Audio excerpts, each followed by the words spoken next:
This morning, Governor Newsom spoke about yesterday's meetings with President Trump and congressional lawmakers. He went to Washington to talk about aid for wildfire recovery. Here's some of what he said on CNN. Tell them the 2 billion gallons of water didn't help with the wildfire recovery? I think it's been well covered. Okay. Understood. But, look, I kept going back. It wasn't about focusing on the disagreements. It was about focusing on what we have in common. What we have in common is a desire to support the people of L.A. So with that, we bring in our CBS 13 political analyst, Gary Dietrich. I'm noticing a softer tone from Governor Newsom in terms of talking about President Trump. I wonder why. But let's talk about the significance of his meeting with the president. Well, it's significant in a couple really important ways, guys. I'll tell you that right now. Here's start out with this. You know, the very first Democrat to meet with Donald Trump in the White House? That's right. California Governor Gavin Newsom. Now, nobody 6 months ago would have guessed that. But, guys, it all comes down to one very simple thing. And that's federal dollars. Make no mistake about it.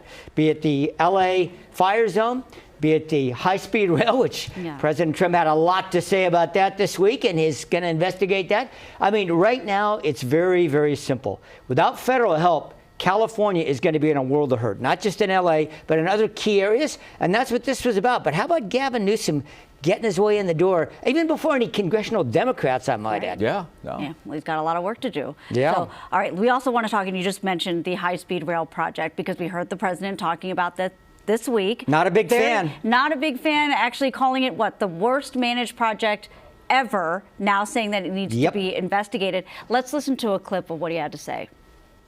Billions and billions, hundreds of billions of dollars over budget. In fact, I read where you could take every single person that was going to go on the train and get the finest limousine service in the world and take them back and forth with limousines, and you'd have hundreds of billions of dollars left over. It is the worst thing, and we're going to start an investigation in that because it's not possible. Yeah, I don't think he's a fan of it. What do you have to say? Needless to say. Yeah, well, this high-speed rail challenge is going to be significant. California started it out. Remember, $10 billion voters passed to get that thing rolling. But it is truly way over budget. It's been scaled way back. Even the governor himself said that when he first came into office. Guys, I don't know. I think the high-speed rail is going to be a huge challenge. Yeah. And you know, Newsom's out in 2 years, and then it's going to be left in the hands of whoever takes over the governorship. And so this is going to be a long haul. Yeah, that dovetails nicely to this last question, the race for governor. Lots of already kind of a crowded field, but one name that we're not going to have is Attorney General Rob Bonta, who yesterday said, I'm not going to run, throwing his support for the former vice president.